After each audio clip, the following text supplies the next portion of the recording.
Hey guys, it's True Crime with Tiff Kline, and we're kicking off season 3 of giving criminals the disrespect they deserve. I am back from CrimeCon Vegas. I'm still half asleep, but I wanted to do a podcast about my experience before it fades away, which I'll be riding this high for a while, just like I did for Denver. But I decided to start season 3 because I started season 1 after my first CrimeCon. And now that I've went to 2, I've decided I'll just start a new season.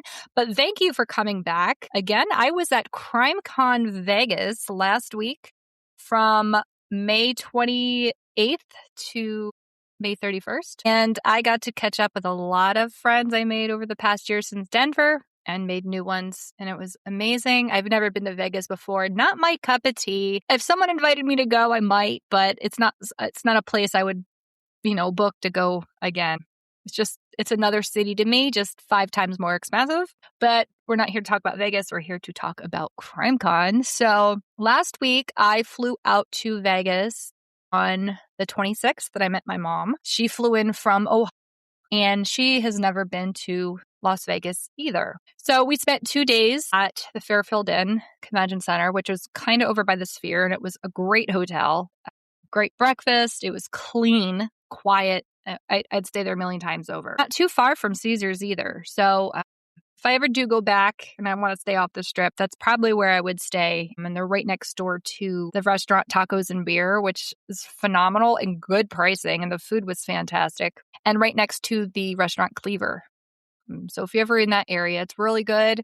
But we were happy with our stay. We had a nice in-ground pool. And like I said, it was just very quiet. And the dry heat in Vegas was amazing. Oh my God, I love the no humidity thing. And then we actually went to the Sphere to see The Wizard of Oz. Now, since I was a little kid, since I was 1, or the day I was born, I guess, my mom has been collecting me Wizard of Oz stuff. And when they announced the Sphere, we're like, oh, I want to go to that. We really need to make plans. So when I was home in Ohio in December, we're like, man, we really need to get out to Vegas. Now, she knew CrimeCon was in Vegas. I obviously did too, because I'd booked my ticket last September, but they weren't supposed to have Oz. They originally were supposed to end it in March. And for some reason, they extended it all the way through the summer, sharing the stage with No Doubt, around the showings. And I'm following the unofficial CrimeCon group, and I saw somebody say, I just bought my Oz Sphere tickets. And I went, what? I thought they weren't doing it. So my mom logged on a few weeks ago, and yep, there it was. So she booked us 2 passes, and I'm like, it's a sign, because we both wanted to do this, and we just happened to be in Vegas for CrimeCon, so we got to do it, and it was phenomenal. You could tell, obviously, it's digitally remastered. Obviously, they have to be able to give it the effects, but it felt like you were on the set of Oz or inside of it. Certain parts, they really made it look like you were under the poppies or standing right in front of the Emerald City. They made leaves fly around. They had the monkeys flying around like above us. And my mom did catch one of those apples, so I do have that. But here's a little insider trick, guys. If you go and you don't get to catch an apple, go to the gift shops after, and they have bags for sale for like $10 each. So we saw the bags, we saw them full of apples, and they were selling them for $10. I did get one, and I also bought Glinda's wand that lights up. I was like, had to have that for my collection. But no, the way they remastered it and brought it to life, the colors, the 3D. Well, I don't want to say 3D because you didn't need glasses, but it really did feel like you were inside the movie and you were inside the tornado. And it was amazing. They even had fans, made it feel like you were like getting caught in the winds of the twister. And it's hard to explain if you don't see it in person. Now, they did cut some parts out, but all in all, it was a fantastic experience. I recommend it for anybody that goes. We were right in the middle. I feel like we had the best seats in the house. It was like row 11, section 205. Seats 11 and 12, or 12 and 13. And I think they were the best. There were $140 tickets. I think it was worth every penny because it's an experience you're not going to get everywhere else. I would really like them to do Titanic, which I think would be epic, but it's a 3-hour movie, and I'm not sure if they could remaster all of that. But so that was the experience we had off the Strip. And then we made it to Caesars on Thursday, 28th. Now, I've never been to Vegas. I had no idea what the hell I was in for. I'm a part of that CrimeCon group. There's 9,000 of us in there. So thank God I had tips before I went. However, people said it was big, but I didn't realize how big Caesars was. Like big. It would take a good half hour to get from one side to the other, I think. And my friend Aspen was not playing. Like he said 25 minutes. I'm like, damn. Like I got more exhausted just walking from where I needed to go than the jet lag. So we get there, we got our room, and I never had bellhop bring me my bags before. So I said, hell of it. They can bring them to me. So then, I had to wait 2 hours. But I was originally supposed to be in the Augustus Tower, but then they switched me to Julius, which whatever, room's a room. I wasn't in the room much anyway. And Thursday night was the Back to the CrimeCon kickoff party, back to the 90s themed. So everybody dressed up like the 90s. I dressed as Rose from Titanic, and I saw 2 people dressed as Wayne and Garth. I saw some Clueless girls. Britney Spears dressed up. I saw some Spice Girls. Vinnie Politan was grooving on the dance floor. And if you're in his Facebook group, the official Vinnie Politan group, I did post a photo or a video of him grooving on that dance floor. He was doing the electric slide, and he was getting into it. And the theme, like I said, back to the 90s, they had glow bracelets and light up scrunchies. The scrunchies were my favorite part. They had stickers with CDs that you could design. I always like to decorate my badge, so I covered it in Lisa Frank stickers. And then they had an impersonator of Britney Spears. Now, I'm mistaken because I've been following Allegra Duvall on Facebook, and I told everybody because they kept saying, oh, there's going to be a surprise guest, a surprise entertainer. And I'm like, oh, it's going to be Allegra Duvall. There's no way that it's not going to be her. She just opened a club in Vegas, right? And she's like the best Britney Spears impersonator.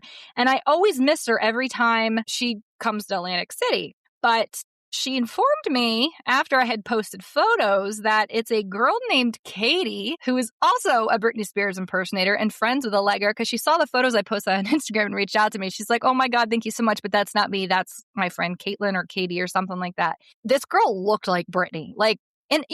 I should have known better because the girl didn't have the dance moves that Allegra has. And I'm thinking, why isn't she whipping out her, because Allegra can dance like Britney. And I'm like, why isn't she like pulling out her moves? Like I've seen this girl on TikTok and this girl's not doing it. But later after Allegra told me that it wasn't her and it was Caitlin or Katie. And I'm like, okay, so I was onto it, but like I couldn't quite figure it out. But she looks like Britney. Like when you're watching her face and her hair, you're like, wait a second. Like I felt like I was a teenager again in a room full of millennials that all got to see Britney Spears that never got to in the past. Like we didn't even care it wasn't actually Britney, but it was so close to Britney that we got to relive our childhoods, and it gave us a little bit of closure. I saw the guys in there happy, the girls were happy, and it was the perfect entertainer that they could have gotten for that theme. I knew it was going to be Britney. I just didn't know there was more than Allegra that would be in Vegas. But she did a great job. Like I said, there was times we'd look at her and you couldn't even, you would really think it was Britney Spears. It was kind of creepy.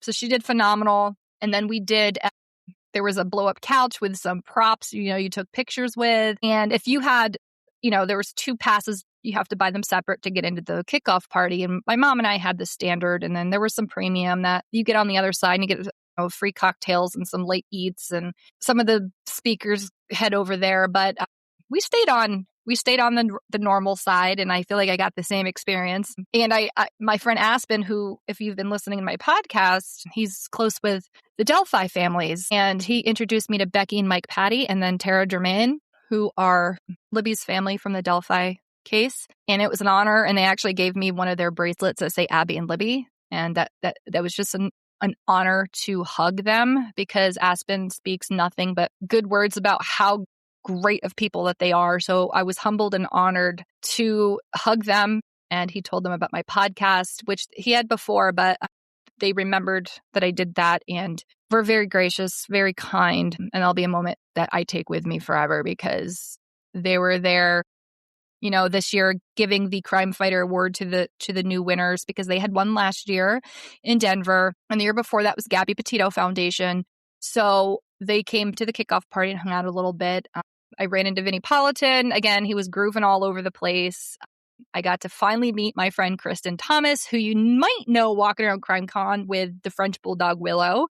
We've been talking online for like a year, And we finally got to meet in person. And the thing I love about CrimeCon is you make friends online, but when you meet in person, you feel like you've known them forever. So they're not like strangers. And anybody that wants to go to CrimeCon and has never been and afraid because they don't know anybody or have anybody to go with, just go. There are groups on Facebook for solo groups, and then you meet up when you get there. Everybody will become your friend most of the time. It is a very welcoming community, and we love getting to know each other. And this is my second CrimeCon, and I never leave feeling like I didn't make friends. And I made a lot of them just walking around, networking. But there was, I ran into Danny After Dark and a few other people. I came up and told me that they loved my rose dress. Now, Titanic's my favorite movie. It was my one opportunity to live out my favorite movie. And what better than the biggest movie of the 90s, right? So before CrimeCon kickoff party, I had ran into Cheryl McCollum, asked me to meet her by the fountain around 3:00 that day that we got in. And I got to introduce her to my mom. They loved each other and found out that they would be partners in crime if they ever hung out together. And they loved each other. And I could see them ending up on Crime Stories with Nancy Grace, and I would have to bail them out. They just vibed off each other, and who would know that my mom would go to CrimeCon not really knowing anybody or of anybody and walking out, leaving friends with Cheryl McCollum. What? I also, while I was standing there, I met her husband, Walt. He's a very nice guy. And then I saw Jill from Murder Shelf Book Club, who came over, and I hugged her. And then I got to meet a girl, Gabby, that I've been talking to online. She just happened to be walking over with Jill. She's a doll. And then who comes over is my girl, Danny After Dark. So I got to introduce her to my mom, exchanged hugs, and then I saw them later that night. So that's how my first day at CrimeCon was. After the kickoff party, I think that ended around 10. My mom and I were exhausted. We went back to the room. We didn't hang out and do anything. My partying days are over, except, one night I partied, but I don't do it every night anymore. I can't. I'm tired. I take medication. I would rather have sleep and not no anxiety than feel like shit every day of my life. So we got a good night's rest. We woke up Friday. CrimeCon kicked off at noon. So we had already checked in the night before and got our VIP gold badges, our programs. We did find out that Vegas 2027 will be in Orlando. Tickets to the public go on sale June 8th. You can get a standard gold platinum badge, and the resort host hotel this time will be at the Rosen Shingle Creek Resort in Orlando. And the ones that go get to book their tickets early in their rooms and whatnot. That's the advantage. And you put down a deposit and get a little cheaper. But for those who've never been or on the fence of getting a different type of pass, let me fill you in on something. So, and please do what you feel comfortable with monetarily. It's up to you. My first CrimeCon was Denver 2025. I went and got the platinum badge. Now, there's standard, gold, platinum, and then diamond, which I think you can only get diamond if you buy a platinum and they email you if you want to upgrade. And that's the best pass you could have besides all access. And you can't get all access unless you're part of the CrimeCon staff, media team, and all that. So I had platinum last year, and a few of them have asked me this year, what should I do for Orlando? And some of them asked me about Vegas, and platinum was awesome. For my first experience, I'm glad I did platinum. 100%. I would recommend that to everybody who's never been to CrimeCon, only because it can be very overwhelming and you don't want to spend a lot of your time trying to meet every single person you want to in passing, but more than likely you will. I did, but it's a fast pass to meet and greet lines. You can hop the line and get pushed towards the front, so you don't have to stand for hours and meet people. There's a cap they did this year with you can get access to 7 meet and greets in the fast pass lane. You get a private meeting with a speaker of your choice, usually before CrimeCon, about a month in or a month before it starts. They'll email you and you just list 5 people that you would like to have a private meet and greet with, and they do their best to match you up with one of them.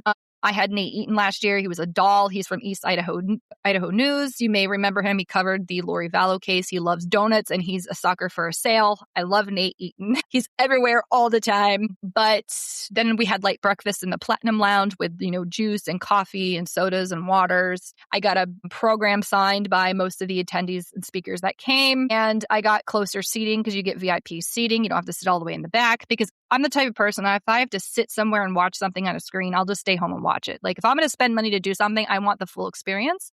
And people think I'm nuts sometimes with the money that I spend, but I spend money because I work my ass off And I want to fully experience something if I'm going to go all in for it. If I want to watch something on a screen, I can just stay at home watching on YouTube. So that's like the biggest perk is the seats. And you get those with gold, platinum, or diamond. Diamond has their own section, which is right up front. But VIP gold is still really good seats, guys. Like really, really good seats. So again, my first year was platinum. So I got all these perks. If I wanted something from the merch store last year, I could order it and they would just go shop for me, which I just went and shopped myself because that's the thrill of it, right? I was supposed to have a private concierge, didn't have that. I don't know what happened. And then I got into, the Clue Awards because that pass you have access to. You still have to get a ticket to the event, but you don't have to pay for it because it's included with your badge. And I mean, those are really the only things that set you apart from gold to platinum is the meet and greet, like the private meet and greet, the snacks in the lounge because the VIP lounge doesn't have snacks, just drinks. The signed program that they had last year, but they didn't do this year, and the better seating. I mean, I'm glad I didn't buy platinum this year, and I will tell you why in a second. However, if it is your first CrimeCon, buy the platinum badge so you don't walk away having a missed experience. I'm glad I did it the first time, but now I will stick with gold because I have learned the difference. And to be honest, my first CrimeCon, I met every single person I wanted to meet while I was there, except like 2 and 1 because Ashley Banfield had food poisoning. So I didn't get to meet her, and Josh Mankiewicz, which I also didn't get to meet again this year. So Orlando, it's happening. Friends who go to CrimeCon, you need to make sure I meet Josh Mankiewicz because this is 2 I'm striking out with now, and this is ridiculous because everybody else sees him. And for me, he's like, a needle in a haystack. I cannot track this guy down. So, and it's probably just because I'm not in Expo Hall enough, which I did spend more time there this year than I did last year because I wanted to hear stories from podcasters and people raising awareness on missing people and missing loved ones. But if it's your first CrimeCon, go all in, buy the platinum badge. This year, to go to Vegas, I decided to get gold. Now, my mom got gold. My mom doesn't follow true crime like I do, but she knows enough about it. But I didn't want her sitting all the way in the back with the standard badge. I wanted her as close as I can get her. So we got better seats. We got our own lounge only with drinks, which usually last year was phenomenal in Denver. This year, it was just so far away from where we were staying that I felt like I had to walk a half hour across the casino just to go get a free coffee or a water. And I'm the type of asshole that just pays for convenience. Like I'm one of those people. So like I used the lounge one time because I just didn't want to walk all the way over. But normally, like I said, Denver was really, really nice. And if they had CrimeCon at Denver every single year, I would be completely happy with it. I loved the ambience. I loved the vibe. I loved the intimacy. I loved the outside atmosphere. I think it was perfect for my first CrimeCon. And it set the bar. Like I said, so this year I got gold, as did my mom. We got the Clue Awards, so we went to do that because that's included with our gold badge. We still had great seats. We had a lounge, and then we had to buy our separate standard kickoff party because I just don't see the value for me. I'm not speaking for other people. Spending an extra $100 for 2 cocktails, which now I wish I did because Caesar's one cocktail is like $95. So I heard at the pool, and yeah. So did not like Caesars, by the way. And I don't think I'm alone here. And it wasn't CrimeCon. It was the venue that I didn't enjoy. And it was just too big. And the cigarette smoke and the back and forth. And it just, it's not my cup of tea. So if they go back to Vegas, I probably won't go only because one, it's freaking expensive. I mean, every day at least $40-50 on a meal. To have a soda or coffee was like $9. Like, guys, I'm not exaggerating. My mom and I got a salad, a hoagie, a soda, and a Gatorade. It was like $75. Like, come on. Like, I understand, that place runs electricity 24/7. They have staff, they have insurance, they have all this they have to pay for, and they have to pay vendors, and they have to make a profit on it. I get it, but like, it's a little too ridiculous. So because I didn't want to leave the resort during CrimeCon, like I had to pay the prices, right? So my fridge was locked. I couldn't get into my fridge. And then apparently the things on the bar, like, the Patron and the Reese's and, the little snacks they leave have sensors on them. Well, I didn't pick them up. My mom picked up the phone charger box, but then it charged me $10 for Reese's.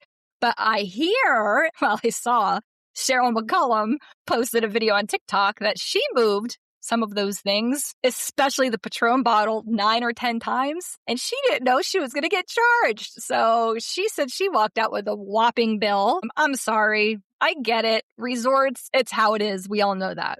But to get charged for moving something is ridiculous. The fact that I spent a lot of money to get to Vegas, be in Vegas, and leave Vegas, I couldn't even have a fridge to keep my shit cold. Like that to me was very a turn off. My room was mediocre for being in this really nice resort. I wasn't like excited over my room, but it could have been worse, I guess. But I know a lot of people were not happy with the walking distance. They weren't happy with not being able to use a fridge. Now, some people said they requested a mini fridge for medical stuff. They're supposed to give it to you for free, but they wanted to charge me. Other people didn't get one. My friend Anna filled up her bathtub of ice. Like, this is what people do to get to CrimeCon because I'm not saying CrimeCon itself is expensive, but sometimes the food, the resort, and all that, that adds up. My friend Aspen didn't have conditioner, didn't have towels. Like, I don't know. It's just, for being such a big resort, I just thought it could have been a little more ritzier, so to speak. But maybe that was my wrongdoing for just assuming something would be better than what it was. It was just CrimeCon rooms were too spaced out. And again, I know CrimeCon did what they could. It's just, I wish the rooms would have been back to back, instead of having to go up and down, back and forth. It was really confusing to navigate. There weren't enough signs, people said. And I just think it was too far stretched out. Like, I think the venue was too big. I mean, we had like 7,000 people show up, which is awesome. And I do understand they can only find so many places that can hold all of us. So it's going to get to a point where I think they're going to have to cap the amount of people and try to keep it at the same places every year, because if it keeps growing, they're going to run out of room. So, usually they're with the Gaylord Resorts. Like this time they were at Caesars. A few years ago, they were at the Paris in Vegas. They've been at Gaylord in Nashville. They've been in Orlando. They've been in Indiana, Austin, New Orleans. But it seems like, rumor has it, somebody in the CrimeCon group said that it's going to start circulating through Nashville, Vegas, Orlando, and Denver, because they were the ones that could fit the most of us, which sucks because I don't want to go back to Vegas if I don't have to. And I'd probably only get back for CrimeCon. And I don't even know if I'd go back to Vegas for CrimeCon. But Denver, 100%. And I would go to Nashville because my brothers and my mom live right there. So that's a given. But even though I don't really like Nashville. But it's funny, I don't like Nashville and I don't like Vegas. And they're kind of, Nashville's like the new Vegas and whatever. But Denver, if it was there every single year, I'd be happy with it. And a lot of people said the same thing.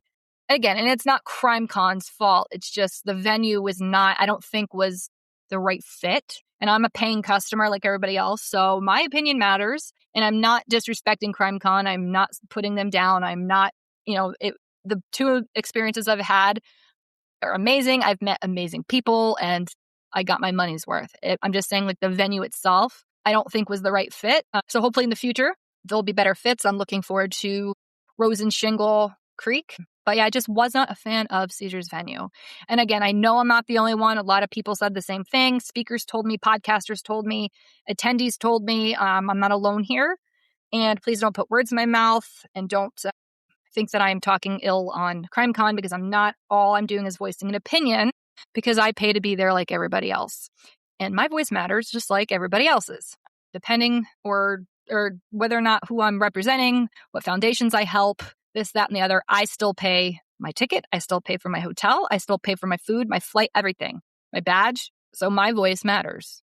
Okay. So I'm going to leave that right there. I hope by 2028, 2029, they're back in Denver. I have a feeling they will be, because a lot of people gave that feedback. They want to go back there. But 2027, Orlando, I'm looking forward to it. I actually have never been to Orlando.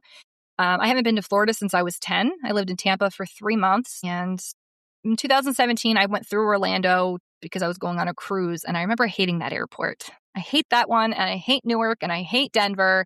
I don't like Las Vegas. I think my favorite one is Charlotte, Lexington, and Columbus, I think. Dayton's pretty nice too. And I like Chicago.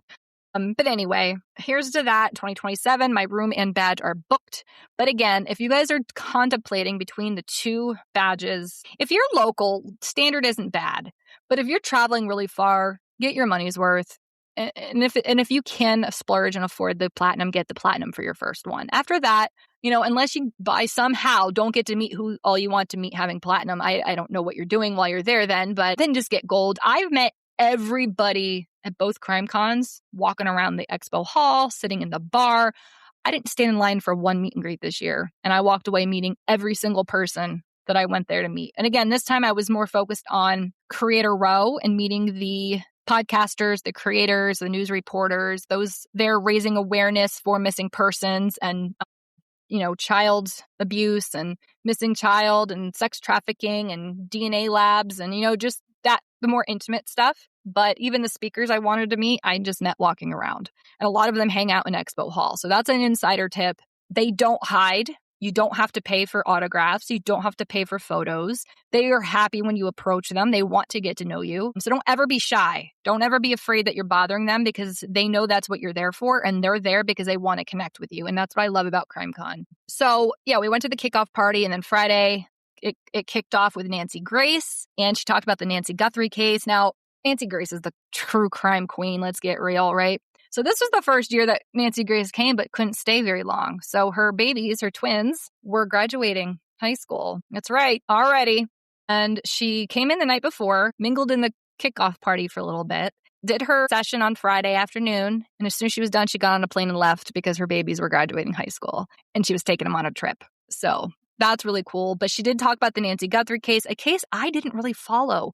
And a lot of people kept asking me this whole time my thoughts on it. And I really couldn't give anything and it wasn't because I didn't find it important. But from day one, it just changed so many times that I could not keep up with it. Like, I just couldn't. So I didn't. So hearing Nancy talk about it in full connected all the pieces together, and now it all makes sense to me. So that's what she discussed. She took some Q&As, and I really enjoyed that. I really enjoy Nancy Grace. And to be honest, a lot of people are like, oh my God, Nancy Grace. If you meet her, not in front of the camera or on the stage, she is the sweetest person. She is sincere. She's genuine. I mean, she'll still tell you off, but no, she's really sweet. And the way she got into crime, if my listeners don't know, is her fiance got murdered right before they got married. And she changed her major, went into law, became a prosecutor. And that's why she is the way she is today. And she's all about the victims. So talk shit on the true crime queen all you want, but she has a heart of gold and she's in it for the right reasons. And no one's going to convince me of that. So after we saw Nancy, my mom and I decided we weren't going to spend the whole day seeing sessions. There were some that she's never heard of, some that she really wasn't interested in. So we went and saw Nancy, and then we hit up Expo Hall for a while. And this is where I got really intimate, because we went downstairs and we hit Expo Hall. And as soon as we walked in, I saw people I knew, I remembered, I made friends with, or people I've connected with online. And I got to stop and see everybody. And my first person I got to meet was Hope Hooton. Now, you guys might be familiar with her podcast, Hope for Voices, and her children were murdered through Filicide. And she wrote a book and is out there rocking it, being a strong mother. And I will just give you a little bit of information on Hope. I had met her through some girls through CrimeCon who all have podcasts, and they have graciously invited me into their true crime podcast, Her Girl Gang. There's quite a few of us, and Hope is one of them. Jules, your host Jules, and also host of Missing in Hush Town, she gave me a microphone necklace and a pin that says True Crime Podcast Her. Made my day. But Hope Hooton started a podcast called Voices Against Filicide. And the story behind that is, like I said, Hope had 2 children and they were taken by the hands of their father. And I stopped at her table and her children's names were Alec and Lydia. And there is an Arizona act called the Alec and Lydia Act. And she's raising funds to get these laws changed and to have, centers for child safety and the reality of domestic violence. You can scan the QR code if you get on my page or on her page. And this act will help ensure survivors and children are truly heard. And it works to help prevent unimaginable loss. So she wrote a book called There's Still Hope, and it's another podcast called Voices Against Filicide, raising awareness, advocating for change, and providing support. This woman gets in front of people and tells us that her children were murdered, and she used her story, her pain, her trauma, her tragedy to be a voice and help others. She's been speaking with news outlets, with the Channel 12 News with Arizona, and again, this is just hard. Her kids were taken from her by their father, and their lives were taken. So she's pushing for the Alec and Lydia Act to better protect children when there are warning signs of domestic violence, coercive control, and lethality risk. Education matters, awareness matters, reform matters, because one informed person, one advocate, one judge, one family member, or one friend could be the difference between life and death of a child. Her mission is simple: protect children, educate the public, change laws, and save lives.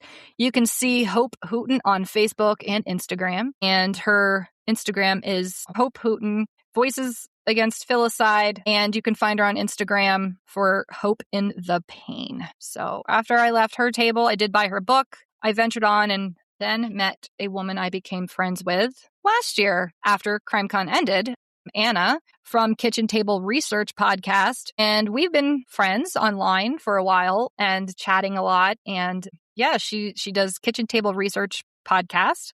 She started this podcast in December 2022, and she had a table with Miss Ann Lowitzer. You may know that name from the cold case of missing Ali Lowitzer, which I'll talk about in a second. So she was helping Miss Joanne run her table, but she does have her own podcast, guys. Check it out. It's Kitchen Table Research Project. It's on TikTok. It's on YouTube. Anna's great. And she even went to CrimeCon 8 months pregnant. And she was my saver because she texted me and said, "What's one thing you forgot you wish you would have brought?" And I'm like, "Bobby pins." And she's like, "Girl, I got you." And I went and saw her and she gave me a half a pack of bobby pins. I'm telling you, that saved my whole weekend. So thank you, Anna. Stay tuned because Anna and I are going to be doing an episode either on her podcast or mine, not sure yet, before that baby comes, about the Ali Lowitzer case. So I got to network with her. She's a sweetheart. So check out her podcast. And then that will bring me into the Ali Lowitzer case. I learned about Ali Lowitzer last CrimeCon, and it was a case that stuck with me because I had a picture of Ali. And if you've seen pictures of her, her eyes are piercing. And it was a face that stuck with me and I wanted to learn more about. So I started doing some research because I didn't get to meet Joanne last year, but I started doing my own research on Ali. And devastating, heartbreaking, and I wish I could give her mom answers. I was able to give her mom a hug, but Ali has been missing since 2010 from Texas. And her mother has done everything she could to find Ali, or at least get a lead or get some kind of information. She's left in the cold with no answers. And I'll give you a quick story on Ali quickly. But again, Anna and I are going to be doing a whole episode. We might have Miss Joanne on if we can. But again, Ali has been missing since 2010. And her mom, Joanne, is amazing. She's a light. And funds aren't easy to come by. So I actually have a GoFundMe up right now to help her and Bethany Phillips' mom, Maggie, make sure they get to CrimeCon in 2027. Whether it be flights, travel expenses, food, booth coverage costs, swag, whatever it is they need. These two women come to CrimeCon, set up tables, scrape every penny they have to get there, and every year worry that they're not going to be able to come back to get answers for their loved ones. I'm going to make sure they get there. By the grace of God and my networking skills, those women will be at CrimeCon in 2027. That I assure you. So a little bit about Ali. April 26, 2010, Ali vanished steps away from her home in Spring, Texas. She wanted to go to work to get her paycheck and maybe pick up a shift, so she asked her mom, and it was the first time she would ever walk to work by herself. And that one day, Joanne was hesitant, but she allowed it. And she told Ali, "Call me when you get there," or text, and she never got that call. And to this day, nobody knows where Ali is. There's been maybe one or two leads on that, seeing her right next to the intersection. She got off the bus and was never seen or heard from again. And, her day was completely normal, but a sudden change in her plans created that window in which she went missing. So, she vanished. And the investigation into Ali's disappearance was plagued by early assumptions and a lack of digital footprints. And they looked at her as a runaway. Valuable hours and days were lost before all full-scale missing person investigations were even launched. And her family maintained from day one that she had no reason to run away. And her room was untouched and her beloved cat was left behind. Cell phone records showed Ali was actively texting a friend right up until she got off the bus. Her last text was sent exactly at 2:47 p.m. After that, her phone completely stopped transmitting data. It was either turned off, destroyed, or the battery was abruptly removed. Ali has been missing for over 16 years. Her mother founded Ali's Hope, an organization dedicated to raising awareness for missing children and changing how law enforcement handles teenage disappearances and the crucial first 48 hours. This case does remain open with the Harris County Sheriff's Office and is actively tracked by the FBI's Violent Criminal Apprehension Program. If you want more information, please visit Hope for Ali on Facebook. You'll see the green ribbon. She was last seen wearing blue jeans, a gray hoodie, and a multicolored backpack. Blue eyes, dark hair. She had braces and her nose pierced. She was 16 and weighed about 145 and was about 5'2". It is entered into the FBI's national database for tracking missing persons in unsolved cases. But if you have tips, you can submit them directly to VICAP toll-free 800-634-4097. You can also report it to the National Center for Missing and Exploited Children, the 24-hour call center, 1-800-THE-LOST, and you can also submit tips anonymously. But if you go to my Facebook page, True Crime Tiff Kline, I have a post up, and I had tagged Hope for Ali, Alexandria Joy Lowitzer. Look for the green ribbon. That is her Facebook page. And if you can't find it, message me and I will send it to you. Sending much love and luck to Joanne. She was a light. I'm so glad I got to hug her. And again, she is going to CrimeCon, whether I have to pay for it myself or we have enough donations to get her there. And I think I made this GoFundMe last night. And as of today, I think we're at $500 already. And that's going to lead me into another woman I want to include in this GoFundMe. So Miss Maggie. Miss Maggie, you may know as Caravan to Catch a Killer. She is Bethany Phillips' mom. These women, Maggie and Joanne, deserve to speak at CrimeCon. They do whatever they can to raise awareness on their daughter's cases. They attend CrimeCon every year. But guys, as we know, it's not cheap. So my goal is to get these two sponsored by raising money to help them get to Orlando for food, rooms, gas, flights, swag, whatever it is. And whatever's left over, we can gift it to the next person in need. Okay. If we can make sure all their expenses are taken care of, we will gift all the ones that keep coming in for other families who need to get to CrimeCon to speak. I am in the middle of turning one of my projects, Turning the Corner with Clients Corner, into a nonprofit. And then I'm also pairing up and going to be on the board of another, and she's going to help me get this turned into a nonprofit donation fundraising base, so it's tax deductible. But we're going to get these two to CrimeCon. So they're a light. They're strong. They're empowering, and they have not given up on Bethany or Ali. And if you have not already, please follow their pages. Bethany's is easy. It's just Bethany Phillips. You'll see Miss Maggie with the purple caravan. And again, Ali's mom, Joanne Lowitzer. You can follow Hope for Ali and look for the green ribbon. Bethany and Ali both deserve justice, and their mamas deserve answers. And I'm going to do everything in my power to make sure they get there. And I would really like if CrimeCon would let them speak for once.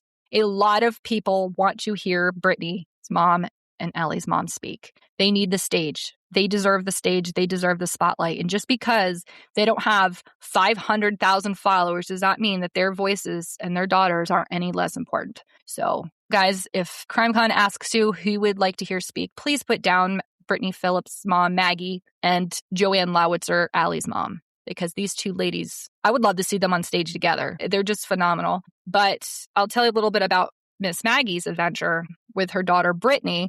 So Bethany, I did a podcast episode in my first season. I think it was episode 4, somewhere in the beginning that I had done a podcast because I caught wind of Bethany's story. So if you go to her Facebook page, it's just Bethany Phillips. At the header, you'll see a purple van. It's called Caravan to Catch a Killer. Bethany was murdered in Tulsa, Oklahoma in 2004. And her mom, Maggie, has not stopped trying to find her killer. She travels all over the country. She just hit the Route 66 trip and completed her 25th caravan trip and completed 345,000 miles. Amazing. So right now, after CrimeCon's ending, she developed a list of cold case families along Route 66.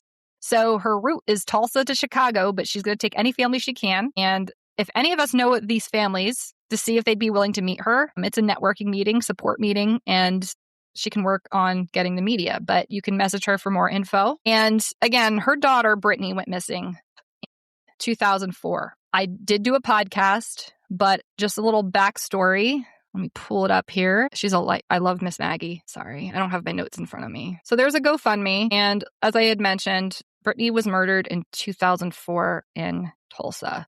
She was murdered in Oklahoma. And since that devastating day, Maggie has transformed her grief into relentless mobile crusades for justice. Maggie has made 25 cross-country trips and driven an incredible 341,000 miles in her dedicated caravan. The goal here is to find the answers that will finally catch Bethany's killer and to raise crucial awareness for missing persons everywhere. So far, we've raised, in less than 24 hours, $420. We will raise as much as we need to get them there, or at least as much as they need. And like I said, whatever's left over will be given to another family that needs to get to CrimeCon to speak or to have a booth. And I'll make that an announcement as it comes. But just remember, cold cases aren't dead cases. So don't leave them in the dark. So I had gotten to meet both of them this year after talking to both of them online for a year. And it's just, I love being able to meet people that you feel like you've known forever. And it's an absolute honor to know these women. An absolute honor. The strength that people get after a loved one passes away. And, I know not everybody could do it, to get out of bed, to raise awareness, to turn tragedy into something productive, because a lot of us it would break us at our knees and we wouldn't get out of bed. And some people take this as a purpose, and it's just inspiring and admirable. And Miss Maggie and Miss Joanne, it's time for them to be heard. So guys, if you put your feedback on who you want to hear at CrimeCon, please list them. Please list them. Walking through the rest of the expo, I got to meet Abby Blabby, who I've followed on Facebook for a long time, and she used to be in with Just in the Nick of Crime, and she's very outspoken and unfiltered like me, so of course we're going to gravitate towards each other. And I got to talk to her for a little bit. She's awesome. It was a last minute thing. She filled in and took over the booth that her friend was supposed to be at, and now she's coming back next year. She's hoping to have a booth. But follow her, Abby Blabby. You'll love her if you like people who are real and raw and genuine and don't put on a fake image for social media. Abby is definitely real. Loved her. I got to meet my podcast True Crime girls again. So last year I met Rachel Holloway and Heather Norfolk of Like Mother, Like Murder. And got to see Heather again this year. Did not get to see Rachel. Don't know where she was. And I said, I'm not leaving CrimeCon unless I see my friend Rachel. I did not get to see Rachel.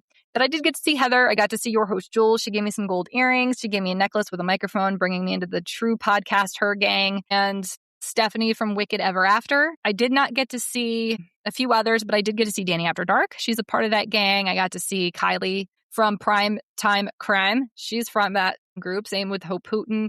They're all amazing women. They're just real. They're not stuck up. They're not catty. They're not, I don't even know the word. They're just gentle, sweet souls who are welcoming and just warm. And they have personalities that just, they're real. They're real. They're not fake. And I love them. I love them for it. And now I get to be part of their group, which I'm sorry, girls, I didn't get to have dinner with you guys. I wanted to spend some time with you, but it just didn't happen. So Orlando, we're going to have to do dinner, but you're all amazing. All of you. Forensic Tales is in there.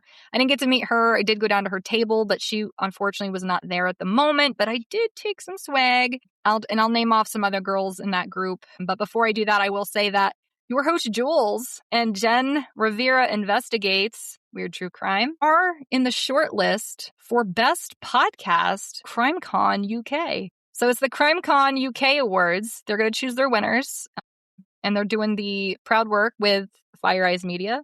So you have Fire Eyes Media, you have Missing in Hushtown, you have Weird True Crime, NOLA 93, and all Fire Eyes Media podcasts nominated across all categories.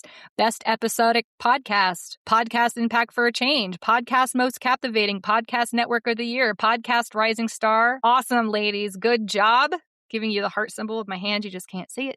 So some of them are nominated for the CrimeCon UK Awards. I mean, that's awesome. These girls are kicking ass at everything that they're doing. I couldn't be more blessed to know them. I did, when I was leaving CrimeCon to fly home the other day, I'd get to see Danny and Jules leaving and got to give them a big hug, and they're fantastic. But some other girls in the podcast, her gang, you may be familiar with. Like I said, your host Jules. She's also host of Missing in Hushtown, Like Mother, Like Murder, Primetime Crime, Danny After Dark, Forensic Tales Podcast, Voices of Filicide, Wicked Ever After, Truly Twisted, Jen Rivera Investigates, Perplexity Mystery Podcast, Hope in the Pain, Missing in Hushtown, True Crime with Tiff Kline, and more. So there are a bunch of us in there, and it's truly an honor to be, I don't want to say inducted, maybe invited is the right word, but to be a part of them because they're uplifting women, and I'm proud of all of them, and it's just an honor. So yeah, I met Stephanie, Heather, Rachel last year, and then because of them, I became friends with Kylie, Jules,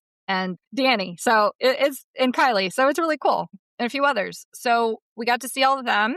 And I got a lot of swag. They told me to take whatever I wanted. I may have taken too much. Shh. But I also got to meet Brian Etten again. He remembered me from last year because I'm a volunteer at the Gabby Petito Family Foundation. And he remembered that. But this time he signed his own photo for me. So I got to see him real quick. Got to meet Vinnie Pelton on the dance floor. I got to meet Pushing Up Lilies. She's been following me on Facebook, and I saw her table, and I forgot she was going. but she's been, engaging. And when people engage with me, it makes it easier for me to recognize your face or name when you introduce yourself. And I'm humble and I'm grateful. And I love every single person that came up to me to say, hey, I follow you. Thank you, blah, blah, blah. It's, I loved meeting you. I'm so glad I got to meet you. But if you don't engage with my stuff, I'm not going to know who you are. And I'm good with names and faces. So the more that, you comment or send me a message or something, I'm going to get to know you. I'm probably going to end up becoming your friend and engage. So I want to know my followers, guys. Don't be scared. So Julie Mattson is of Pushing Up Lilies, right? So she's a forensic death investigator because you can love both Botox and body bags is her quote. She had a table. So I went up and introduced myself and I bought her comic book that she made. And she gave me a little swag bag on the side. And she signed my book, and she's adorable. She's so sweet. You can follow her on Facebook, Baby Doll Mom, BABYDAWLMOM, Baby Doll Mom. But like I said, she has a podcast called Pushing Up Lilies, and obviously there's a skull and a lily on it. She's wonderful. She's amazing. She's fantastic. Go check her out. She's a doll. So it was a pleasure meeting her. Julie, you rock. Thank you for the book. Thank you for the bag. Sending love to Texas. Next one I finally met was Bethany next we have Bethany, who is phenomenal. She recognized me. She's a voice for the voiceless. I did buy a t-shirt from her last year and it said a voice for the voiceless, but first coffee. She remembered that. I went and stopped by her table this year. She is a doll and a half. Gave her a big hug. I hope to get to know her more. She's very welcoming, has a good energy, good light. But she is a 501c3 nonprofit. She's dedicated to raising awareness for the missing and giving a voice to the voiceless. So check her out on Facebook. Again, A Voice for the Voiceless Inc. And share her content. She's always sharing missing people. And it takes one share to find one person. That's it. All it takes is a second to share. So if you get to go to CrimeCon in Orlando and she's there, stop by her table, say hi. Her name is Bethany. She doesn't bite. I'm sure she's going to be because she is from Florida, but a voice for the voiceless. She's amazing. And then I walked up to somebody my mom was talking to, and I knew he looked familiar. Couldn't put a name with it. And man, was he cool to talk to. So he's telling me about this program he has with Child Rescue Coalition. And it's to bust online sexual exploitation and abuse of children, right? So he creates these databases that track and bust child predators. And he's talking and I said, I'd love to have you on my podcast. And I told him the name of it and he stops and he smiles and he just stares. And he's like, you're Tiff? And I'm like, yeah, I'm Tiff. And he's like, oh my God, I listen to you. You have great stuff. You promote CrimeCon. Awesome. He's like, you're funny. And he got really excited. And I was so humbled. And so, it was so nice. And the things that he's doing is great. I met the girl that was there with him. She's phenomenal. I want them both on my podcast. So I will reach out. But again, they're the Child Rescue Coalition. You can follow them on Facebook. And they're a nonprofit. And it enables law enforcement to track, arrest, and prosecute child predators. And he's doing the Lord's work. This guy is amazing. And his name's Greg Schiller. You guys might know him. But Child Rescue Coalition, I can never say that word, Coalition, phenomenal, guys. So it was a pleasure meeting Greg and learning about his mission to prosecute child predators. That's doing the Lord's work, my man. So thank you for everything you do. Wow, who else did I meet? I stopped by the Fruit. God, I'm having such brain freeze. There's a podcast called Fruit Loop, FROOT, and I got to meet them. Absolutely love them. They're amazing. Stop everything you're doing and follow them really quick on Spotify. I'm trying to find, it's not Fruit Loop, it's Fruity. I had this up in front of me. I'm sorry. I can't remember everything, guys. My brain is overload right now from CrimeCon, and I'm trying my best to remember everything and everybody. Yeah, it is Fruity Loops podcast. So I'm just having a brain fart. Fruity Loops podcast, phenomenal, and I listen to them. So you should follow them. Stop by Vinnie Politan's table, talk to Jonesy for a little bit because he has some stomping grounds in New Jersey, like my mom. And I have so much swag. It's almost disgusting. I stopped by the News Nation table, got some sunglasses. Cheryl McCollum signed my book, Swans Don't Swim in a Sewer. I'm almost done with it. I've been promising her I was going to read it for a month. Phenomenal book. It's how she partnered with a serial killer. Well, he wasn't really a serial killer. He was a murderer of 4 or 5 people. And she partnered with him to help solve the murder of his daughter. and I'm almost done with it. So she signed my book. It's pretty cool. And then I got to see my favorite, the myth, the legend, the GOAT, Body Bags with Joseph Scott Morgan. He is my favorite. My favorite. And I'll tell you why he's my favorite. He is kind. He is gentle. He is humble. He is warm. He is empathetic, sympathetic. He gives a shit. He cares. He's soft. He's intelligent. Every person matters. He doesn't take people for granted. He doesn't take his supporters for granted. He doesn't take families and victims for granted. I could listen to him every day. I do. What am I saying? I listen to Body Bags every day. But if I had to pick one guest to listen to all day, every day for 3 days at CrimeCon, it's Joseph Scott Morgan, hands down. Hands down. You not only learn from the best. Okay, he was the youngest forensic investigator of his time at the time. He's the GOAT. He's a distinguished scholar for Jackson State University in Alabama. Okay, Jackson State. I get them mixed up. Sorry, Joe Scott. We'll go with Jack State. A death investigator, a forensic investigator. He's done like 7,000 autopsies. Okay, mentored under the best of the best. Started a class at college, his own forensics class, and lets the students practice on cadavers. These students have no idea the amount of wealth of knowledge that they're getting to be trained by. I would do anything to be able to be a student of Joe Scott Morgan's. I originally wanted to go into that field, but I hope these kids take every word he says and just absorb it like a sponge. I want to take a online credit course called Couch Detectives with Joe Scott Morgan, just to say I learned from Joe Scott Morgan. Not that I'm going to go out and practice it, but take a Crash 101 for dummies or something. Oh my God. Had to put that on my resume when I'm applying to sell insurance or what? I'm accredited couch detective with Joe Scott Morgan. That's badass, right? So I've been talking to Kimmy all year, and I met Joe Scott at the last one and supported him all year long. And me and her have never met. And we were supposed to meet in the Hamptons because I was supposed to go to a wine and crime event with them, and Cheryl didn't get to. And that they all invited me down to the wine and crime event in Georgia. I didn't get to go. Nancy was there. Joe Scott was there. Kimmy, Cheryl, and Susan Hendricks. I didn't get to go. Aspen went. But I got to meet Kimmy. And she put a photo aside for me of Joe Scott, and he signed it. He stopped traffic of people wanting to meet him to make sure I got my signed photo. And when I walked up to him, my mom said he looked like he saw Santa. And he just puts his arms out. He's like, Tiff! And he gives me a hug. And him and Kimmy, they see you. You are a person that matters. You're not just a follower. You're not just a listener. You're not someone that just gives them the engagement they need. They see you. You exist. You're real. You matter. And he made me feel like, I don't even know how to explain it. My mom said he looked at me like he just saw Santa. He was so humbled and gracious and grateful. And I don't even know the word. You could tell he appreciated me. And I'm not saying this in an egotistical way. He sincerely appreciates me supporting him in his mission. And it's genuine. Same with Kimmy, his wife. She hugged me. She stopped traffic to make sure I got a picture with Joe Scott. And this wasn't even the meet and greet line. There was people coming up in the expo hall to meet him. And this lady kept trying to get a picture. And she's like, nope, Tiff's next. And then the lady wanted to take a picture of all of us. And Kimmy goes, I'd rather take a selfie. I like selfie styles. And I just felt like they made a big deal out of me when they're the cool ones. I don't know how to explain it without sounding like an asshole. I'm not trying to be egotistical, but they made me feel just as important as they are. And I respect that. And they're my favorite. I love them. They're my friends. And that he's just the best. If you haven't followed him, follow Body Bags with Joseph Scott Morgan.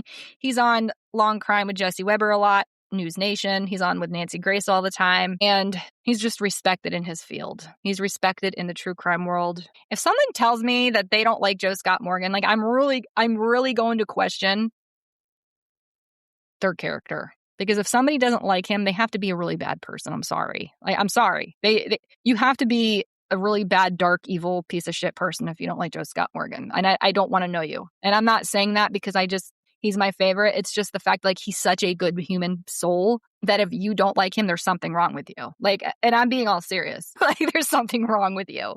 Now, I'm not saying you have to enjoy his podcast or you have to follow him, but to say you don't like him and everything he stands for, which I don't think anybody would ever say that. I've never heard anybody say anything like that. But if they did, I would really question who they were as a person, their morals, their ethics, their values, and who their character is. Because you can't be a good person if you don't like Joe Scott. I'm sorry. And that's just the truth. And a funny thing I learned about Joe Scott.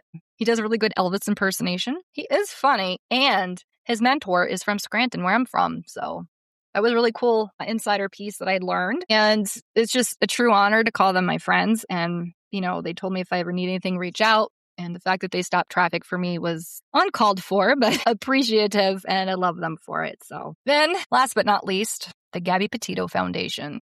I know I'm missing some in between, and I'm trying my best to remember, but I talk to a lot of people, guys. As you know, if you've been following me, I'm an official volunteer of the Gabby Petito Foundation. My story is very, very similar to Gabby's, and I started following her since the day she went missing. September 11th, 2021 was when she was reported, and I have been following her since. I have a very similar story. I'm not going to get into details. If you want to learn, to go back to season 1, episodes 3, 12, and 13, I believe, will tell you the majority of my story and what I've been through. I mean, I was a social media influencer.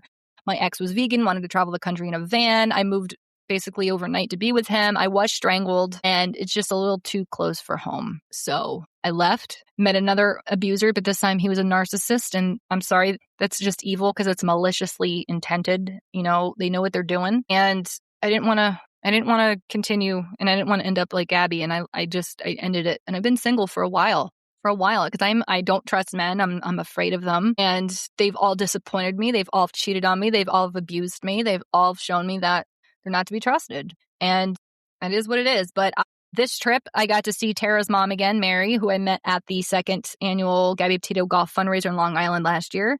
And Tara is her daughter, Tara Petito. She is married to Joe. She is Gabby's bonus mom. She looks just like her mom. And finally got to meet Nikki's son with Jim, TJ. TJ is very sweet, and I got to meet his wife. And I also met who has been on some of their live TikToks that I've been on. And she also is connected with the program that the Petitos have been using to raise awareness on cyber stalking. And I will pull it up. Let me read that in a second here. It's called the Committee for Victim Tech Reform. So they've been raising awareness over this, and it closes the gap between abusers and victims. You join the movement, give $1. It's a nonprofit organization. So they've teamed up with the Gabby Petito Foundation to help work together to protect those who need it. Gabby Petito Foundation and Loop Solutions, they partnered to push forward real change in how we support survivors of domestic violence. Technology should keep people safe, not be used against them. This collaboration is about building real safety tools, making sure no survivor is left alone when danger is the highest. Please support the fundraiser. Every share, every dollar, every voice matters. It's 1,000,000 to 1, but together we can close that gap. So I have met Emma. She's a doll baby, loved her. She got me drinking Palomas the other night, which I learned I cannot drink. They are phenomenal, but unfortunately, due to some of my medications, my body had an allergic reaction and I broke out with a rash everywhere. No one told me to stay away from grapefruit, and I broke out with a rash all over my arms, inside my arms, my stomach, my legs, and it itched for days. But it was good. But now I know. So this 1,000,000 to 1 is at givebutter.com/Gabby'sMillion/Gabby's Light Hour Mission. It's called 1,000,000 to 1. They've raised $10,766. They're looking for 1,000,000, guys. It takes $1. The tech that harms is advancing much faster than the tech that protects. Racial and ethnic inequities in victim support must be addressed. They're doing something about it, and it starts here. Join the movement. $1 starts it. Every dollar strengthens it. So check out the Committee for Victim Technology Reform. The center of the work has been missing far too long. HERO is a discrete referral system that we are working to develop alongside their partners at Loop Solutions. This will give EMS, fire, police, and healthcare professionals a safe way to connect victims to help instantly, even if their device is being monitored. HERO QR will fill the gap between being seen and being safe, being silenced and being heard. Your dollar helps us, and this tool is to bring to the first responders across the country, giving survivors a lifeline at the moment they need most. This is the heart of our 1,000,000 to 1 campaign. $1 becomes one voice. One voice becomes thousands. Thousands becomes 1,000,000, and 1,000,000 voices can protect those who cannot speak for themselves. One voice sparked a movement. 1,000,000 can help build the tools that will save lives. Where your dollar goes, your dollar will support funds directly to the development, security, and national rollout of HERO QR. Training first responders on how to use the program safely and effectively, building and maintaining the technology, including protect the back end that keeps victims safe, continuous security upgrades to stay ahead of stalkerware and digital threats, and ensuring HERO QR remains a truly clandestine tool for both survivors and first responders. So consider donating, guys. Head over to the Facebook page of Committee for Victim Tech Reform or the Gabby Petito Foundation, and you will find more information. I have donated to that, as I'm always donating to their foundation. But yes, I got to meet TJ, the son of Nikki and Jim, brother of Gabby, and Emma and Mary. So I saw her again. And then I bumped into Joe, Nikki, and Tara through the expo hall, got to meet my mom. And then my mom and I went back to the room to get ready, and we went to the Zak Bagans, I don't know how you say his name, museum. My mom is in love with Zak Bagans. She has followed him for years, and it's the one thing she wanted to do. So we left the resort and we went to Zak's museum. It's a 3-hour walkthrough, and it is worth every penny. I highly suggest getting the RIP badge because you get a lanyard and a t-shirt, and you get some access to other things some people don't. I don't have pictures except for the ones that we took when we rented a camera, but they're really tiny Polaroids, but you're not allowed. I did see Charles Manson's ashes. Apparently, Zak got them. Couldn't take a picture of those, though. That was unique. And so there was a painting in there that somebody used some of his ashes to put in his eyes in the painting. I got to see a whole wall full of John Wayne Gacy's art, this pack of cigarettes he had before they executed him, some letters, and some of his belongings. And I've always been intrigued with John Wayne Gacy, so that was neat for me to look at. I saw some things from the Night Stalker, his ashes as well, some Ted Bundy stuff they had on display. It was like a whole room for serial killers. And then there was a doll that Zak said he'll never look at again. And right before they opened the door for us to go in and look at this doll, I got really hot and really dizzy, and I thought I was going to throw up. So that was weird. Apparently, the house that this museum is in used to be Jena Jameson's, the porn star. And she had some creepy shit happen to her after they left. And I stood at the top of the steps. And as soon as my foot hit the floor, I got this really sharp pain that shot up through my left foot all the way up to my thigh. And it was so crazy. And that was going down into the basement, but it was like standing at the top of the steps.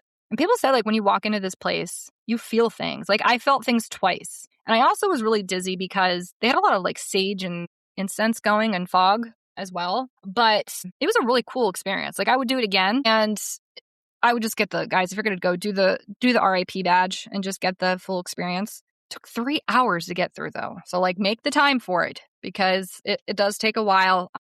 I got to see a haunted mirror from the Titanic. And then I saw a bunch of stuff from the yacht that Natalie Wood, was on the night she went missing and was murdered, even though I still think she was killed on that yacht and placed in the dinghy, but who am I?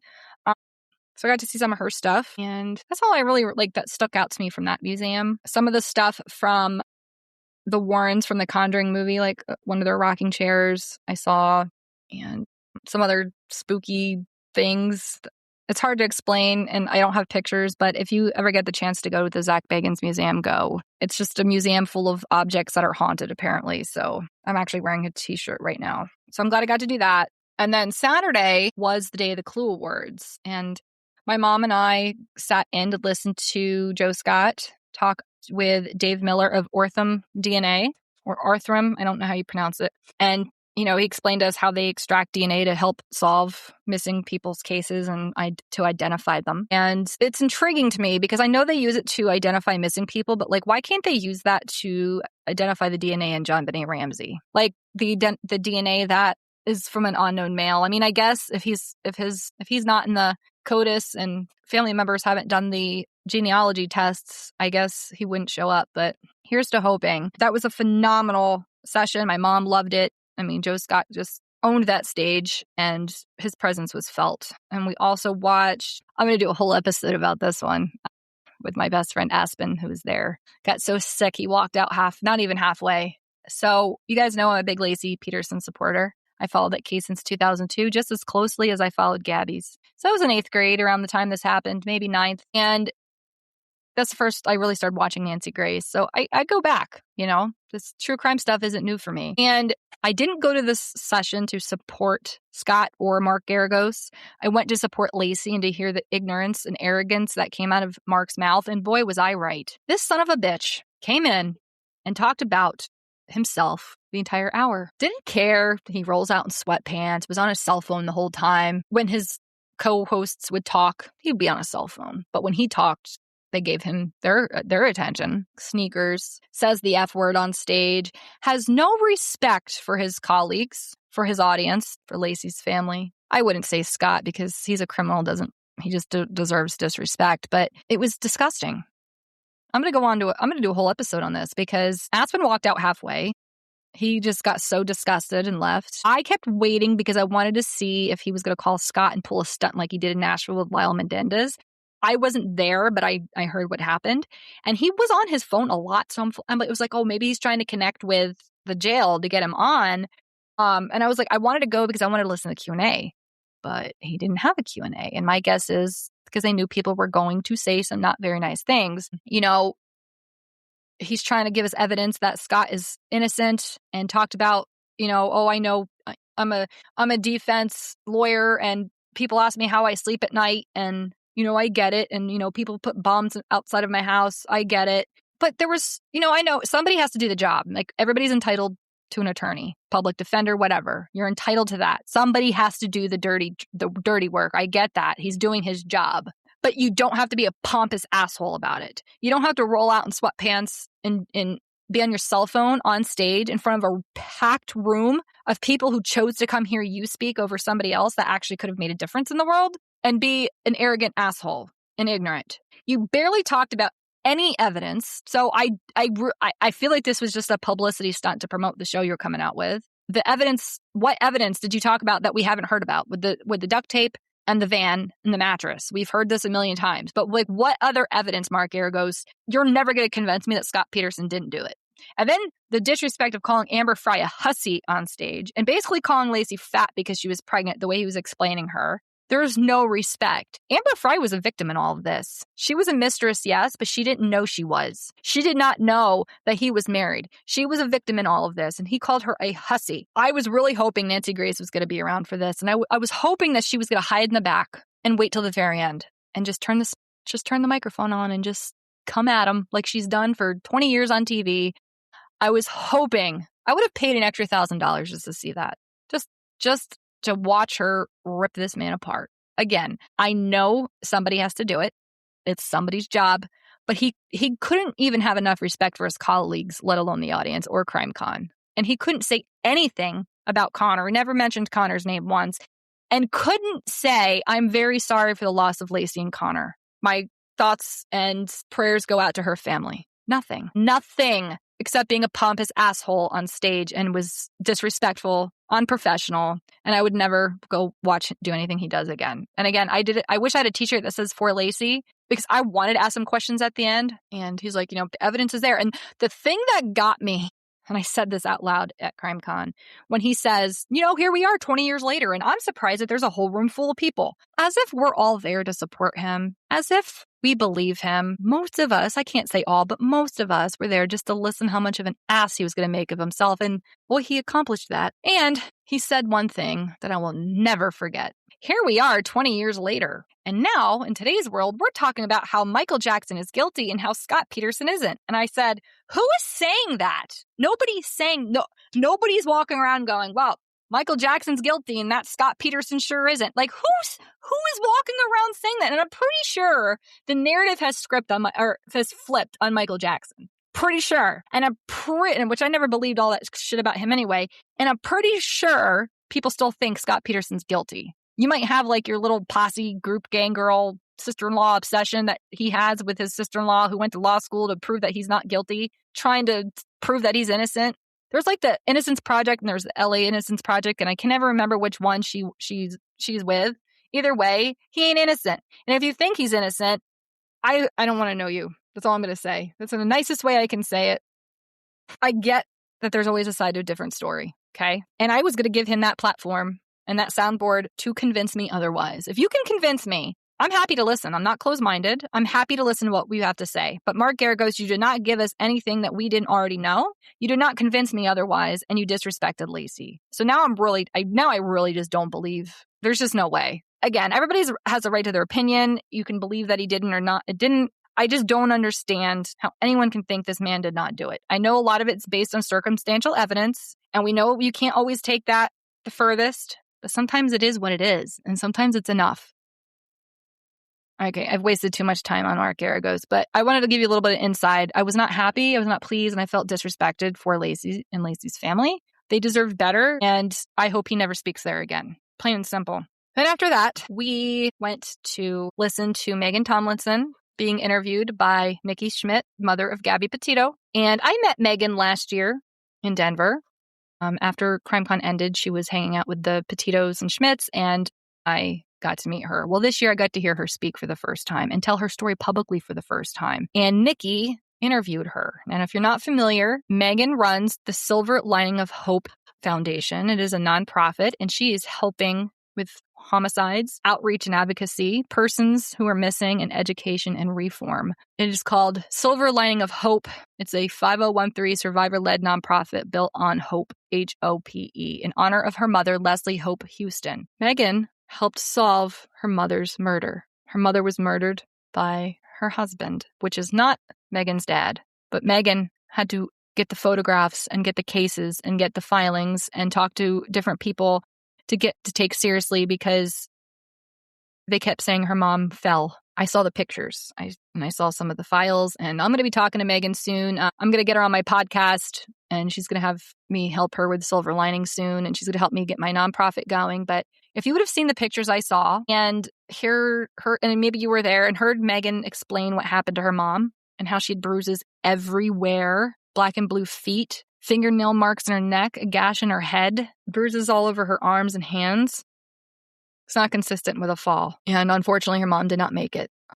And I don't want to tell Megan's story. I don't feel like it's mine to share because I haven't really had permission to talk about her story to my followers. But I wanted to give you a description of what I learned. But I'd rather have Megan on my show to tell you herself. It's her story, her truth. And it's wild and it's heartbreaking, and I'm so proud of her. And she got up on that stage and she did a phenomenal job in front of everybody at CrimeCon. I just adore her. And we met up later that night. She brought me a little swag goodie bag, and my mom just wanted to hug her. So she came down in the middle of the night just so my mom could see her. And she is such a sweet girl.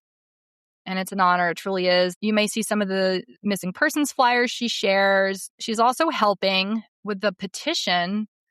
It's the law against the First Amendment. So she's helping with the Dom and Davion from the Crash documentary. It's a petition that she's helping Dom's sister Christina get passed. And they're trying to make sure, like, it's the victims before influencers. It's the modernized Son of Sam laws for the digital era. No victim's family should have to watch the person who killed their loved one turn that crime into attention, followers, donations, sponsorships, merchandise, paid interviews, documentaries, social media income, or other personal benefits. So they started this petition to call on lawmakers to modernize these laws for the digital age and close the loopholes that allow convicted violent offenders to turn tragedy into personal gain. They're asking you, please sign and share the petition. It's completely free to sign, and every signature helps bring awareness and push for change for victims' families everywhere. So if you want to sign that petition, it's at change.org/p/Dom and Davion laws victims before influencers. But you can also find it on Megan's Facebook page, Silver Lining of Hope, Inc. Again, she did phenomenal. Nikki just looked so proud of her on stage. I got a few photos, and she was just so proud of Megan, and I was too. That was probably my favorite session of the whole CrimeCon this year because it was new, it was authentic, it was from the heart, and it was different, and for a girl to have to become a detective and investigator herself, to get people to take it seriously that her mom was murdered and not falling down from having a little bit of alcohol is really the narrative that they tried to spin, and Megan debunked it and solved her mom's murder. So give Silver Lining of Hope a follow on Facebook. That is my friend Megan. We will be teaming up to be doing some things, so look out in the near future. And then after that, we signed up for Orlando badge at CrimeCon. We booked our hotel, and then I got ready for the Clue Awards. So my mom and I went to the cocktail VIP kickoff party where outside I mingled and made friends with the Case Walking Chronicles podcasters. Awesome. They had dinner with us. We sat at the table with them. They were funny. They're awesome. Lacey is in school to be a lawyer, and she's also going to be becoming a private investigator. And her husband, Nick, I believe was his name, is the voice. He's the more extroverted one, even though she's on the podcast, but he goes out and networks. Really cool couple. We had a blast sitting at Clue Awards. And then I had a moment that came full circle. I saw a woman walk across the stage accepting her crime fighting award. And you might recognize this name, Jena Lisa Jones. an Epstein survivor. Earlier on Saturday, I was walking upstairs where the CrimeCon, welcome to CrimeCon signage was. And a girl pulled my shoulder while she was walking by and said, "Hey, I follow you. Good stuff. Thank you." And I said, "Thank you. What's your name?" And she looked familiar, but I couldn't remember her name. And she's like, "Jena Lisa." And I was like, okay, I know who that is. Like, I know that follower because she engages with me. And I'm like, okay. And the face and the name matched. I'm like, all right, got it. But I never connected the fact that she was an Epstein survivor. And I was embarrassed because that means I'm not paying as much attention as I should. But for an Epstein survivor to come up to me and thank me for what I do, in that moment, brought everything full circle because it made me feel like maybe I do have a voice here just in little old Pennsylvania. And maybe just one person listening, it does make a difference. And I had read Virginia's book about being an Epstein victim. And it was one of the best books I've ever read. I did a whole podcast episode on it. But I was just shocked when I saw her come across the stage. And earlier that day, she had thanked me and told me that she followed me. And it was a full circle because in that moment at CrimeCon, it reminded me of why we go to CrimeCon, right? Yes, it's fun to meet the people you watch on TV. It's fun to get your pictures. It's fun to mingle, but it's not fun when you have to hear these devastating stories. It's not fun. I wouldn't call it fun. But seeing her walk across the stage with two other Epstein victims, survivors, I don't want to call them victims anymore because they're not survivors. It was an honor. And you really don't know where your story is reaching. You don't really know who's listening. And I got to see them accept their Crime Fighting of the Year award. And then Haley, I've become friends with on Facebook, and they're all beautiful women. They've all been through a lot, and they should be very proud of themselves. So you have Jena Lisa Jones, Haley Robson, and Courtney Wild. They're Jeffrey Epstein survivors and members of Survivors, Inc. They won the 2026 Crime Fighter of the Year award. And what an honor. And I'm standing there in awe of these women, right, who've survived Epstein. They're accepting an award on stage. And when you see one come across the stage, it just stopped you in the hallway, thanking you. Meanwhile, you find out she went through all of this with Epstein, and she's thanking you and telling you she follows you. I mean, what? She's very sweet, but my mouth dropped. Like, she just stopped me in the hallway. I teared up. And in that moment, I'm having dinner. I realized maybe we're all in this together. And what I say and do does matter. No one, and I want to stress this, no one at CrimeCon is more important than anybody else. We're all in this together. We're all victims. We're all survivors. We're all families that we're supporters or podcasters or news reporters or journalists, creators, authors, advocates, all coming together. And I want to stress something. It does not matter if someone has 7 or 7 million followers. It does not make anyone more or less important at CrimeCon. It doesn't matter who's who sits with who got a picture with who, at least in my opinion. And yes, we have fun. It's CrimeCon. We love true crime, but we enjoy meeting people. But for me, every person, whether a big name or not, I see all the same. A creator, a speaker, a podcaster. We're all humans with a different and sometimes way cooler job than me, a different story, a mission, and a voice. And that's it. Like, we're all human, guys. We've all been through stuff and we're all individuals. But at the end of the day, we're all the same. I don't see people at CrimeCon as celebrities. I don't fangirl, but I support others. And I know their stories, private or public, could break me to my knees with what they've seen, witnessed, or experienced. So I'm going to treat you the same as long as you respect me. A name isn't going to make me like you any more or less just because you have a, quote, big name. It's not. I like you for who you are, not what your name is. And I'm honored to have met so many people that care. What matters is we're breaking the silence, guys. We're supporting each other. We're creating a safe community. We're helping each other through every hug, smile, handshake, a like, a share, a comment, a quick, kind message. We all have a story, or we all know someone who has a story, and we all support each other. And that is what I love about CrimeCon. We are family. These women are incredibly brave. They're beautiful, and they use their voices, empowering others to do so. So it is an honor to have been stopped in the hallway by an Epstein survivor telling me that she follows me and thanking me. What? That is truly an honor. So after the Clue Awards, I met up with Gabby Petito's family, and we had some drinks throughout the night. I hung out with Mary, Emma, Nikki, Tara, and Joe, my mom, and Aspen. And then I spent some time with Megan again from Silver Lining of Hope. I got to hang out with Lauren and Grayson again. And actually get to know them this time. I met them last year at CrimeCon and at the Gabby fundraiser. So you might know of Grayson Yore, and she's the producer of Hidden, a true crime podcast with Lauren Matthias. So I had met them at the Gabby Petito fundraiser last year in Long Island, and then actually got to sit and actually talk to them this time. And it was really nice. Grayson's so fun. I like her. I met some other cool people, and my mom left at 3:30 in the morning to go get on a plane so she can make it today to go film the red carpet event for American Idol. And I want to give a big shout out to my mom. Even though she left CrimeCon, this was a once in a lifetime opportunity for her. She started out taking photos for fun, just practicing playing around when I was a senior in high school. And I asked her, I came home one day, I said, Mom, I'd really like you to make a picture with me with the Hollywood sign in Marilyn Monroe.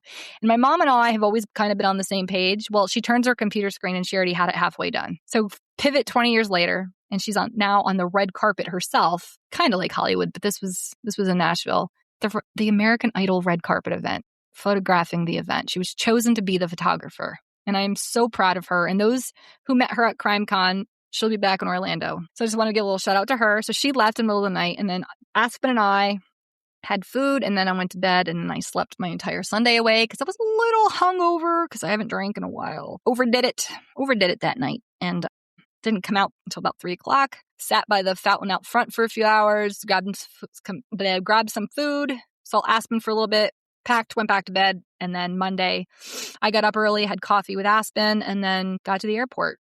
And it was the longest day of my life. All I wanted was a Dr. Pepper while in Vegas, and nobody had them. I didn't get a Dr. Pepper until I got on the plane. All day just kept getting delays with my lifts. I had to cancel twice. My taxi, my first plane was delayed. My second plane was delayed. Then my shuttle getting me from the airport to my car was delayed. It was just like one delay after the next. And sometimes I take that as a sign protecting me from something. And I was going to stay another night when I got back, and I'm like, you know what? I'm just going to drive home. So I did. I got back from Philly at like 6 a.m. yesterday. It was a really long flight. Too long. And I'm definitely an East Coast girl. West Coast is nice to visit, but I am an East Coast girl. Hardcore. Thank God the next CrimeCon is in Florida. So now other people can feel what it's like to be jet lagged the whole time. I forgot to mention, I needed a little bit of a foot put up my ass the other night. And I don't know if Joe Petito remembers, but I go from like 0 to 60 very quickly. And a lot of it has to do with my trauma, and I'm working on it. But I'm also a very vocal person, and I voice my opinion, and I stand up for what matters, and I'm passionate about what I believe in is right and wrong. And I can get pretty loud, so to speak. Well, Joe, to me, is inspiring. A man that stands up and speaks out against domestic violence. Now, his daughter is Gabby Petito, but him and her bonus dad, Jim Schmidt, both do an exceptional job getting laws changed, training first responders, getting lethality assessments passed, being a voice, being a positive male role model in the community and in the world. And Joe, if you've ever stood in his presence, first, usually he'll always have flip-flops on. 2, if he doesn't, he usually just won't have shoes on. But if you've ever been in his presence, you would agree that he has this energy where Joe speaks and people shut up. Or Joe walks in and you can hear a pin drop. He just holds the energy. He holds your attention. And he speaks, you listen. I don't know what it is. At least it's for me, but I've seen other people do it. He has this presence that he doesn't need to be loud, even though he is. Sometimes he doesn't need to be loud or aggressive or an asshole, so to speak, to get his point across. And I had asked Joe, listen, I've had problems with the cops here with my PFA. I got screamed at by a cop and I had to scream back at him. He kind of bullied me. And I want to get things changed, and I lose my shit because I'm so tired of men just shutting me up or silencing me or making me out to be crazy or dumb. I'm so tired of not being heard. And I feel like if I'm not loud and aggressive, that I'm not going to be heard. And out of everything we talked about, from what I can remember, because I had a lot of alcohol, he talked to me in the sales world because Joe is in the sales world, right? So he gave me the sales talk, the sales language. And, are people going to be more receptive of you if you come at them angry, aggressive, or are they going to listen to you if you're soft, you open-minded, you listen, have some sympathy, empathy, respect what they're saying, respect what they're doing, and don't let it get to you. He didn't say those words. That's just what I'm paraphrasing. The message I got was from it was all that don't go to 0 to 60. Sometimes you don't have to be the loudest voice in the room in order to be heard. And your energy is going to make or break it, basically. If you come at someone like an asshole, they're going to treat you like an asshole. It really is at the end of this. I think that's what he was getting at without saying it. But he got on my level because he knows I'm in sales. He's in sales. And sometimes all it takes is someone to get on your level. And because he's a man and he has that presence, it's Joe Petito, like I admire him and I tell him this all the time. The first time he ever got on TV and there was a picture of Gabby standing behind him on an easel. And he came out in a press release and he said, nothing else matters. And he's pointing at her and he goes, finding her, that's all that matters right now. Like it's something like that. And I remember watching it live and going, holy shit, that guy has like the presence he has. Like he made that whole room stop and listen. Like she's first and that's all that matters. Like assertive, not aggressive, assertive. And sometimes I try to be assertive. I can get a little pushy and get a little bossy. And sometimes I lose my shit because I can only take so much, just like everybody. I'm a trauma survivor, an abuse survivor. Yes, I have faults. Yes, I react. Sometimes my mouth reacts faster than my brain. And I don't mean to, but I'm used to having to be very loud in order to be heard. But I am learning, the older I get and the more people I talk to that are more my age and older are starting to choose and pick your battles, what's worth your energy, what isn't. And there's just a different way to approach things. And because of this conversation I had with him the other night, I was able to reflect on something I was going through at the time with somebody and step back for a second and go, whoa, like maybe I'm approaching all this wrong. And it made sense in the moment. And because of that, it saved a friendship. And I'm glad Joe was able to talk some sense into me, even if he doesn't remember. It was late. I don't know, but I remember half of it because, like I said, I had one too many palomas, but we had a good time, all of us, and I just needed it. I always learn better from a man. I don't know why, even in school, like I learned better from teachers that were men. It's just how I am. But that was CrimeCon. I don't have a lot of stories about, quote, the big names because I didn't spend a lot of my time with them this year. I talked to a lot of them, but it wasn't my mission to track down Matt Murphy and Chris Hansen and every single person on TV. Like my mission this year was to listen to the podcasters talk, listen to those there to make a change, pass laws, bust predators, raise awareness on missing people, raise awareness on their missing loved ones. That's why I was at CrimeCon this year. And my goal was to talk to more people in Expo Hall this year. And I did that.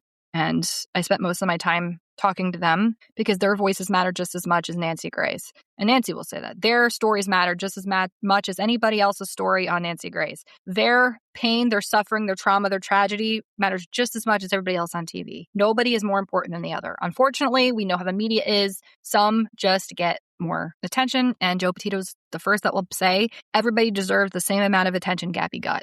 And it's the media's fault for that. He didn't do that. It's not their fault that their daughter's case, and they're thankful for it every single day, because if it wasn't for what happened, they would have never found Gabby if it never made the news. And Jen Bethune just happened to have her cameras rolling while in her RV driving by and seeing Gabby's van. Thank God the media put it out there, but every person deserves the same attention. And Joe will be the first to tell you that. So that was my experience at CrimeCon this year, a little bit different than last year. Last year was the exciting, oh my God, I'm here with 7,000 people that love true crime as much as I do, and I get to meet the people I've been watching on TV since I was little. This year was, oh my God, I'm in a room full of creators and inspiration and ideas and passion and people trying to help other people. And I'm listening to stories of gut-wrenching pain and stories of women and men who were determined to find their missing loved ones, to get them identified, in a room full of people who lost their children and get up every day to get justice and to make a difference for the next generation. That is what I got to experience this year. I got to meet people who have had the worst things happen to them, and they get up every day and try to make the world a better place. And that is what I got from CrimeCon 2026. So if you guys haven't already, please make sure you check out the Gabby Petito Foundation.org, Silver Lining of Hope, Inc., True Crime with Tiff Kline, CrimeCon Orlando. Tickets will go on sale June 8th for the public. Remember, guys, try to at least get the VIP gold if you want to sit up front. That pass, it's the middle one, and I think it's the best. But if it's your first time, try to get the platinum. But you will meet most of the people just walking around, especially in Expo Hall. I didn't have to stand in one meet and greet line all weekend. So you just have to network, navigate, and not be afraid to talk to people. If it's your first time, you can go to Facebook and check out the CrimeCon unofficial Facebook page. There's like 9,000 of us in there, and there's so many tips and tricks to how to get through CrimeCon, and it's amazing community. I'm going to be starting my nonprofit, Turning the Corner with Clients Corner, very soon. I'm going to help raise funds for missing persons and domestic violence. And I'm also going to be joining the board of somebody else's. I won't announce it until she does. I'm also going to be speaking at the A&Z Hotel in Scranton on June 14th with Voices Unheard. And in this area named Meg, she started a foundation called Voices Unheard. Her name's Meg. And I'd met her a few years ago through my friend Phyllis, which is full circle. And she was looking for some speakers for this event. And I told her I would speak and tell my story of domestic violence. And it will be the first time I have spoke about it in this area publicly. So I asked her to have it done like interview style because that's what I'm used to. And not only will I be speaking, but again, it's at the A&Z Hotel in Scranton, PA on June 14th from 2 to 5. There will also be a Jen Esterline from the Honesdale police officer. She's a paramedic. Elizabeth Rodriguez, founder of the President of Giving Back to the Community. She'll be speaking. Then there's a special guest, Heather Lane, twin sister of Caitlin Harp. Caitlin Harp was from Bloomsburg, PA. You may remember her case from last June where she went missing. Her body was found in a tote and thrown over a hill on her property that her husband did. Her sister will be speaking. So that's at the A&Z Hotel, Scranton, PA, June 14th, 2 to 5. It's an evening of strength, stories, and community. The doors open at 1:30. Please come. It would mean a lot to me if you're able to. And then July 16th through 18th, I will be in Long Island again for the 3rd annual Gabby Petito golf fundraiser, volunteering and sponsoring. My friend Aspen is coming as well, so I'm excited for that. I had to unfortunately cancel the Crime Story Boston Fest in October because I'm having surgery at the end of July, and I need to save all the extra days I can just in case. But after July, my year kind of slows down a little bit. So I'm going to be doing a lot more with getting my nonprofit submitted and become legit. And then I'm going to be focusing more on, I don't know if you guys are familiar, did a 3-part episode in season 2, Justice for Lala Clark. She's the 15-year-old deaf girl that went missing in Pennsylvania, Wilkes-Barre, Pennsylvania, my town, in January. And she was found at the end of February. And she was murdered by the hands of her aunt, who had a PFA who was not allowed to be around her. And they found her naked, thrown in the snow in front of a garage. And it's a hard one. I've been posting about that. I've been in contact with their family spokesperson, Candace, since day one. Amir Woods, who is just Lala's adoptive mom since day one. I thank Missing in America Network for getting flyers out for her when she was missing, and the Gabby Petito Missing Foundation page for sharing her story as well. I did get in contact while at CrimeCon with Nancy Grace's assistant, who put her number in my phone last year and actually remembered me. She copied me on an email and sent it to Nancy Grace's producer to have my podcast on Nancy Grace's show with Lala's family and or spokesperson. So we're trying to get that out there so Lala's story gets more eyes on it. Her aunt's arraignment is this summer, and then there's going to be a trial, and she's facing a lot of charges. So again, it's season 2 of True Crime with Tiff Kline. There's 3 episodes for Lala. The last one is me reading that 20-some page affidavit, and it is a warning, it is graphic, that I had full permission from her family's advocate to talk about this case word for word. So before I posted anything or said anything, I did get permission, guys. With that being said, I am running out of saliva. My throat is dry, and I need to go to bed because I got to go to work tomorrow. I've been off for 2 weeks, and I have a big presentation I have to be ready for Friday. And I just wanted to tell you about my experience before everything calmed down. There's a lot going on in the true crime world, but right now I'm focused on voices who need to be heard. You know, we could focus on the big quote cases all day, but a million other people are. So I think with this season 3, I'm going to focus more on local and more on small cases that need help. 9 million people can talk about these big headlines, but everybody deserves the same. So that's my goal for season 3. Stay tuned. More is going to be coming with Lala Clark, the Gabby Petito Foundation, Silver Hope Lining Foundation, Brittany Phillips and Ann Lowitzer. I'm trying to get them to CrimeCon 2027. So please share their GoFundMe that I started. Join the CrimeCon unofficial Facebook group. And I'll see you later, guys. Just remember, this is True Crime with Tiff Kline. We're going to keep giving criminals the disrespect they deserve.